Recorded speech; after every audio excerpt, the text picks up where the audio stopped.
Mkuu, umezungumza vizuri sana kuhusiana na siku hiyo watu kujitokeza. Kama ni nyumbani waondoke, kama wako watano na wote ni wapiga kura waondoke. Kikubwa tu na uwezo ukaondoka kwako usifunge mlango, utafunga mlango kuhakikisha kwamba vitu vyako hata ukisahau utakuta ni salama.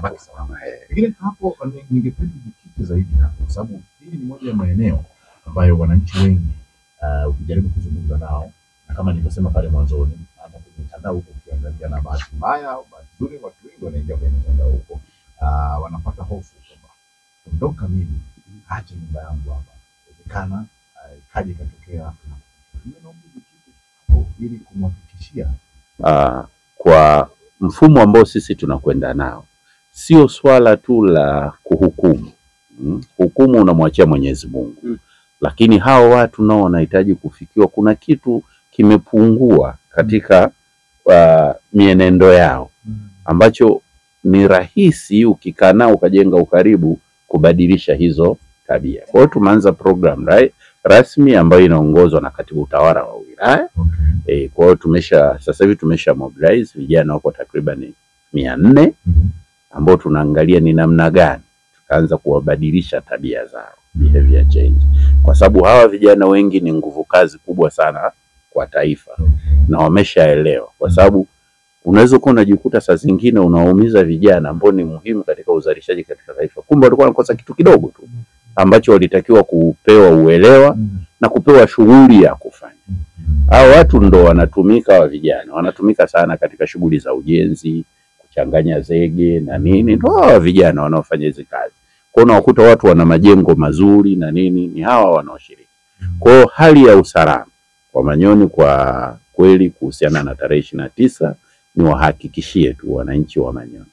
Yawezekana kwa upande wa wenzetu wanaofanya siasa wakaja na swaga nyingi za kutaka kuonyesha uwepo wao kwamba na wao wapo wameshiriki kufanya siasa kwa mwaka huu, kuelezea taarifa za matishio na nini. Lakini sisi tunajitahidi kupata zile taarifa za kina zenye uhalisia. Na ni kweli nyie mmekaa katika mkoa huu kwa muda, hasa katika wilaya Manyoni, kuna maeneo ambayo lazima tukiri kwamba watu wanapenda kuhemuana. Unaweza ukakaa mtu akakuhemua ukatoka ukasahau hata ukatoka ndani na taulo ukasema sasa wilaya yangu inaungua moto, lakini ukifika nje ukakuta hali sio hiyo. Napenda kuwatania wenzangu kwamba mtu akikwambia jua limechomoza, nenda nje kaangalie. Ukikuta kweli lipo ndo mrudi mpange mnachotaka kupanga. Lakini ukikuta alipo namwambia bwana bado usiku tuendelee kulala, likichomoza tutaendelea na tunachokifanya. Kwa hiyo ni vizuri sana kuhakikisha taarifa ambazo unapewa, na kwa sababu unapokwenda kutoa baadhi ya maamuzi yanaweza yakatuathiri kijamii, kisiasa, hata kiimani. Unaona kuna baadhi ya makundi, na ukiangalia makundi yaliyopo kwenye nchi yetu, kila mtu anajitahidi kufanya kundi lake lionekane. Sasa unaweza ukakuta unashughulika na mtu kulingana na alivyojitokeza mbele yako. Lakini kuna mwingine hamuangalii yule mtu kama mtu binafsi, individual. Anaangalia kama kundi analotoka. Kwa hiyo mwisho wa siku unaweza kushangaa kundi zima linapiga kelele wakati wewe ulikuwa unashughulika na mtu mmoja kulingana na tabia zake na mienendo yake. Sasa kwa kiongozi lazima uwe na ngozi ngumu. Hivyo vitu lazima uvipokee na uwe msikivu, mstahimilivu, uwasikilize, baadaye uwape majibu. Bwana mimi sidili na kundi na dini na mtu amefanya hivi na hivi na hivi, nyie mnasema. Kwa hiyo mnakuwa mnamaliza. Kwa hiyo tunasikilizana, lakini niwahakikishie kwamba Manyoni ni salama na shughuli za uzalishaji mali zinaendelea vizuri, hakuna shida kabisa. Nyie wilaya mmejiandaje kukabiliana na vitendo hivyo ambavyo kwa kweli walio wengi huenda moyo uko juu? Sasa kama wilaya na wewe ndio bosi wa pale, umehakikisha vipi, jeshi limejipangaje na vitu kama hivi? Asante sana. Cha kwanza labda ni watoe wasiwasi. Cha kwanza unapotaka kuhakikisha usalama wa watu ambao unaongoza, lazima ukusanye taarifa zao. Kwa hiyo kwa taarifa za wilaya ya Manyoni hatuna sehemu yote yenye tishio. Pamoja na kwamba mazingira ambayo yangeliweza kusababisha yawepo hayo kijiografia yapo, lakini hatuna tishio. Hilo la kwanza. Lakini la pili ni kwamba vyombo vyetu vya kiserikali ndani ya wilaya ya Manyoni vyote viko ni alert. Kwa hata sasa hivi nilipokaa hapa hivi nikitaka taarifa ya sehemu yoyote Manyoni naipata hapa ikiwa katika ufasaha. Kama ilivyo. Kwa hata ukija ukinichomekea ukinidanganya nakwambia samahani ngoja niingie uani kidogo. Natuma message kwa sababu tumeshakubaliana kwamba tunapeana taarifa na kila kuanzia Jumapili tutakuwa kila baada ya risali moja tunapeana taarifa nini kinaendelea wapi. Unaona? Kwa hiyo sisi tuna watu kule chini. Zile machinery ya serikali kama mnavyoelewa. Serikali ipo mpaka kwenye ngazi ya kitongoji. Hiyo ni rasmi. Lakini ipo mpaka nyumbani kwako. Kwa chochote tunachoweza kufanya nyumbani sisi tunaweza tukakipata. Kwa hiyo ukusanyaji wa taarifa uko intact kuhakikisha kwamba wananchi wetu wanakuwa salama. Lakini cha pili ambacho tumejipanga nacho, tumeamua kutengeneza zones, kanda, kulingana na tabia na mienendo ya wananchi wetu. Tunawajua. Kuna wengine akiambiwa kitu kidogo tu anakikuza. Kuna wengine akiambiwa kitu mpaka ajiridhishe ndo akishughulikie. Kwa hawa watu wanatofautiana kulingana na makabila, koo na tamaduni na shughuli wanazozifanya. Kwa hiyo kwenye sehemu ambazo tumezilebo kama ni hotspots, kule tumeongeza nguvu zaidi ya kuhakikisha kwamba kunakuwa na askari wa kutosha na shughuli zinaendelea. Lakini ambacho tunataka nitoe angalizo ni kwamba sijui Kiswahili chake kitakuwaje, lakini nadhani wewe utakuwa ni mswahili mzuri zaidi. Wilaya Manyoni hatutaki kabisa kumilitarize uchaguzi.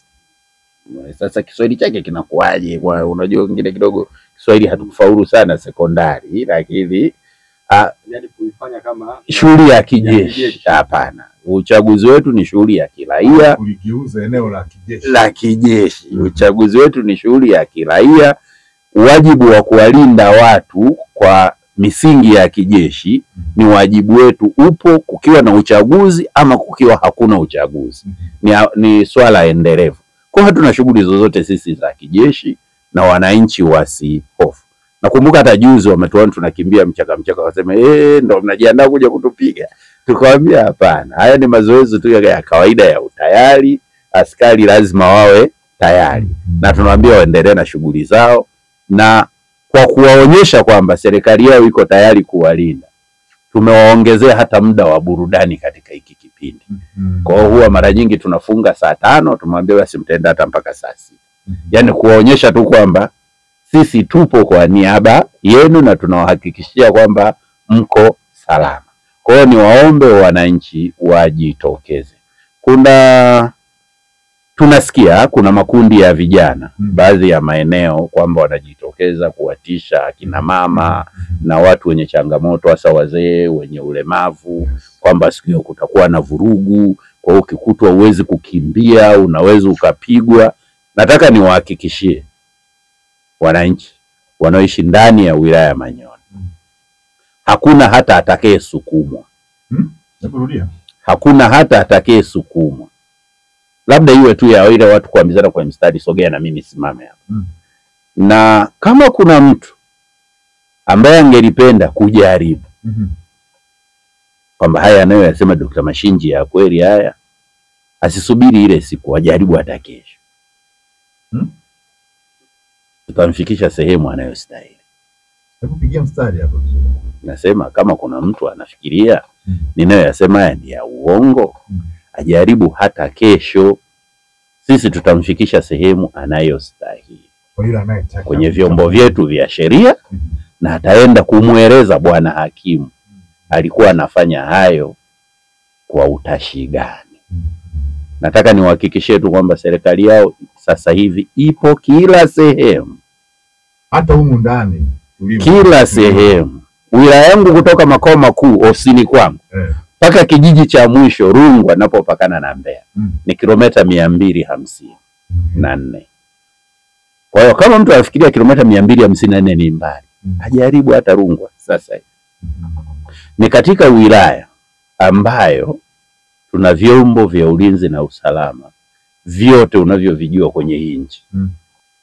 Yaani wewe taja chombo chochote kwenye hii nchi kasoro marini tu, sababu hatuna bahari. Jeshi la akiba tunao, jeshi la wananchi tunalo, jeshi la magereza tunalo, jeshi la uhamiaji tunalo, jeshi la zimamoto tunalo. Sasa wananchi kwa nini wawe na wasiwasi? Na hivi ni vyombo vyao ambavyo wameviweka kuhakikisha kwamba kuna amani, kuna utulivu katika nchi yao.